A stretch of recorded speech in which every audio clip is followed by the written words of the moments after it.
Welcome to Rudra cooking. இன்றைக்கி நம்ம Rudra cooking சேனலில் கோதுமை மாவு வச்சு ஒரு ஹெல்த்தியான கொழுக்கட்டை செய்ய போகிறோம்.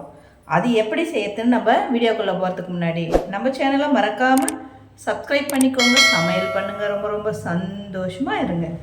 வாங்க வீடியோக்குள்ளே போகலாம்.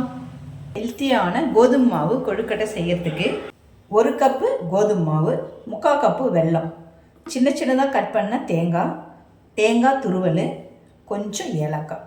இதை வச்சு தான் இப்போ நம்ம ஹெல்த்தியான கோதுமை மாவு கொழுக்கட்டை செய்ய போகிறோம். ஒரு வானல் வச்சுருக்கேன். அதில் 1 டீஸ்பூன் நெய் சேர்த்துருக்கேன்.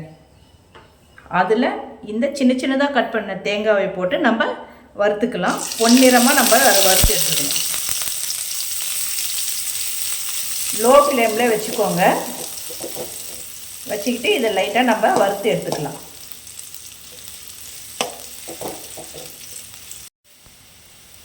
தேங்காய் வறுபட்டுருச்சு. இந்த பாருங்கள், இந்த மாதிரி கலர் மாறுற வரைக்கும் வறுத்தா போதும்.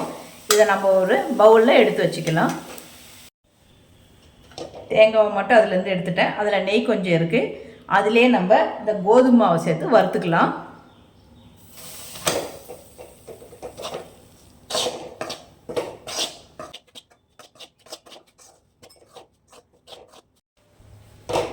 கோதுமை மாவு வறுபட்டுடுச்சு. அப்படியே கொஞ்சம் வாசனை வர வரைக்கும் வறுத்தா போதும். இதை நம்ம ஸ்டவ் ஆஃப் பண்ணிடலாம். இப்போ கோதுமை அப்படியே கொஞ்சம் ஆறட்டும். ஒரு பாத்திரம் வச்சுருக்கேன். அதில் நம்ம அந்த 3/4 கப் வெல்லத்தை சேர்த்துக்கலாம். அதில் 1/4 கப் அளவு தண்ணி சேர்த்துக்கலாம். இது அப்படியே இந்த சூட்லேயே அது கொஞ்சம் நல்லா கரையணும்.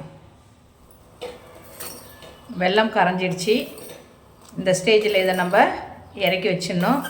இறக்கி கொஞ்ச நேரம் ஆறட்டும். இந்த வெல்லத்தை வடிகட்டி எடுத்துக்கலாம். இப்போ இந்த வறுத்து வச்ச கோதுமை மாவில் நம்ம இந்த வறுத்த தேங்காவை சேர்த்துக்கலாம்.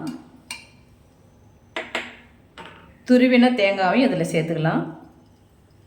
வெல்லம் காய்ச்சி வச்சுருக்கேன். கொஞ்சம் சூடாக இருக்கும்போது அதை கூட சேர்த்து கலந்துக்கலாம்.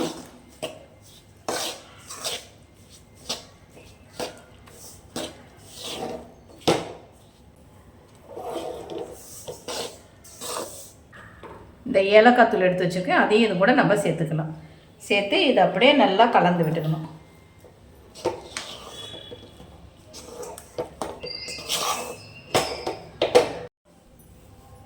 இந்த பதத்துக்கு நம்ம இதை கலந்து வச்சுக்கணும். தட்டில் நெய் தடவி வச்சுருக்கேன். நெய்யை தடவிக்கலாம். நெய் வச்சுருக்கேன். இதை நல்லா தடவிக்கலாம். தட்டில் தடவிக்கிட்டு நம்ம ரெடி பண்ணியிருக்கிற மாவை இந்த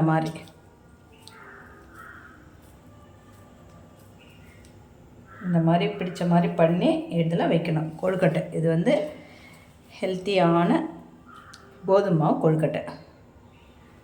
நம்மளுக்கு எந்த ஷேப் வேணுமோ அந்த மாதிரி இது பிடிச்சு வைக்கணும். இந்த மாதிரி எல்லாத்தையுமே நம்ம இந்த மாதிரி உருண்டை செஞ்சு இந்த மாதிரி பிடி கொழுக்கட்டை மாதிரி செஞ்சு வச்சுக்கிட்டு இதை ஆவியில் வச்சு வேக வச்சிடணும். குக்கர் வச்சுருக்கேன். அது உள்ள கிண்ணம் வச்சுருக்கேன். கிண்ணத்தில் தண்ணி இருக்குது. அது மேலே நம்ம பிடிச்சு வச்சுருக்கிற இந்த கொழுக்கட்டையை வச்சிடலாம். வச்சு மூடி விட்டுடலாம். வெயிட் போட வேண்டாம். இது ஒரு 10 நிமிஷம் வெந்தால் போதும். நம்ம குக்கரில் வேக வச்சு 10 நிமிஷம் ஆயிடுச்சு. இப்போ நம்ம திறந்து பார்த்துடலாம்.